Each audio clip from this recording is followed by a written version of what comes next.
Hey everyone! In this video, I'm going to show you how to combine and consolidate multiple worksheets into a single one. I'm not just talking about 2, 3, or 10 worksheets. I'm going to show you how to combine 1,000 worksheets into a single one. I'll show you two powerful methods to do this, and it depends on how your data is structured. And one of them I prefer more than the other, and I'll explain why later in the video. And with all that said, let's get right into it. Here we have a workbook that contains information on projects on the go at our company. In this worksheet here called Project Cost Summary, our goal is to consolidate all of the information from these individual project worksheets. Looking at the first project's worksheet, we can see that there's information contained in a structured Excel table, and the name of this table is project_0001, where 1 represents the project number. We see column headers such as project name, deliverable, and cost information. And if I was to highlight the information in the project deliverable column, we see a count of 10 items, meaning there's 10 deliverables shown. Looking at another project worksheet such as project number 7, we see the exact same structure with the same 10 deliverables. The only difference is the name of the table is project_0007 because we're looking at project 7's information. Now, if we go to another project, like let's say project 661, we see that exact same structure.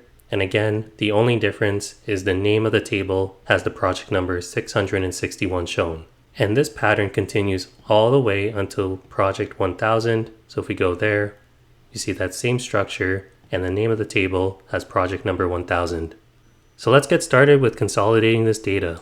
So first, we're going to go up to the Data tab, and then we're going to click on this command from table/range. And this will open up the PowerQuery editor. And on the right side, we can see two steps already shown in the Applied Steps area. And if we click into the first step, which is the source step, let's take a look at the formula bar to see what's going on. So this formula was automatically generated for us. And in this formula, there's a particular function that we want to utilize. And it's this Excel.currentWorkbook function. So with just like any formula, we can actually modify this. And so let's remove this piece here and keep Excel.currentWorkbook. Then when I press enter, we get a list of all of the tables contained in our workbook from project 1 all the way down to project 1000. Now that we have all of our tables listed, we can click this icon here. And what it will do is it will expand all of the tables. So here are the columns for each table, and then this part here, I'm just going to uncheck it because I don't want the word content in the columns when they're expanded. Then I'll click OK, and that's going to insert a new step for us. So we'll click Insert, and there we have it. We've now combined all of the project tables into one. And we can see that the project numbers are listed here with their name, deliverables, their cost information. And we also get the name of the table listed here on the right. Now we can load this data to a worksheet as a table. But before I do that, I'm just going to rename this query, and I'm going to call it something like summary. Alright, so now let's go and click close and load, then click close and load to. And we want to load it as a table, so we'll keep that option selected. But we don't want a new worksheet. We want to click an existing worksheet, and in the project cost summary, we're going to select cell A1, then click this icon, and then click OK. So clicking on the query takes us to our table, and we notice something weird here. Each project had 10 deliverables, and there are 1,000 projects. So we expect to see 10,000 rows loaded, but we see 10,001 rows loaded for some reason. So let's go back into our query and see what's going on. So we'll right click our query, then click on Edit. Let's go back to our source step, and we'll click the refresh button. And we see that the summary table is now being shown, because remember, the Excel.currentWorkbook function takes all of the information, including the table that we just loaded. So from here, we'll add an extra step. I'm going to right click summary, go to text filters, and say does not equal. And that's going to insert a new step for us. And now we only have the project tables shown again. We'll click close and load. that will refresh our query, and now we have the 10,000 rows shown, which is what we expected to see. And there we have it. We combined 1,000 worksheets into a single one and consolidated all of the cost information for each of the projects. So if I click this filter icon here, we see all of the projects shown all the way till project 1000.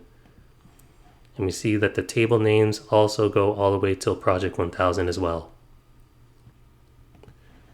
Now, what if our data is not structured in tables? What can we do? Let's go figure it out. In this workbook, we have the same 1000 projects, with the only difference being that the information is not being stored in structured Excel tables. We can see this by going into project number 1's worksheet, and we don't see that table option shown up here at the top. However, our goal is still the same, where we want to consolidate all the information from 1000 worksheets into our project cost summary worksheet. Now, to consolidate data when they're not in structured Excel tables, we'll use the dynamic array function VSTACK to vertically stack ranges of cells one on top of the other. Let's do a couple of projects first to see how this will work. So in this cell here, I'm going to type in the VSTACK function, and the first array is going to be our headers.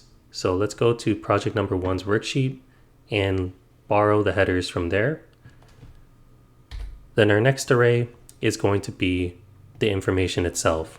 So I'm just going to select the information like this, and then I'm going to hold the shift key and then select project 5. And now we're referencing sheets 1 to 5, cell A2 to G11. And then we're going to close that off and then press enter. And with one single formula, we're able to consolidate 5 projects information into a single worksheet. And with that, all that's left to do now is reference all the worksheets up until 1000. So here I'm going to adjust it. So instead of saying sheet 5, we're going to say sheet 1000. Then let's press enter. And again, we've consolidated all of our information into one worksheet for every single project from 1 to 1000. Now, out of the two methods, I would definitely prefer to use PowerQuery over VSTACK, and that's because VSTACK is highly dependent on the order of the columns being correct. I'll show you what I mean. So if I went to project number 3's worksheet, and I switched the orders of these columns. So let's put project deliverable first, and project name to the 3rd column. Now if I go to the project cost summary, we can see that the information got switched. So if I go down here to project 3, this is no longer the project name, and this is no longer the project deliverable.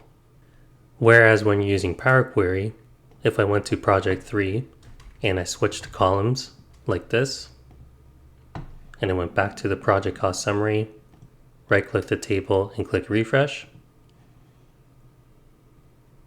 nothing has changed, and the columns are still in the rightful spot. But in the grand scheme of things, it's not really that big of a deal, as both methods work just fine. And those were 2 powerful methods to consolidate and combine multiple worksheets into a single one. If you enjoyed this video, make sure to hit the like button down below and subscribe to the channel if you haven't already. I'll see you all in the next video.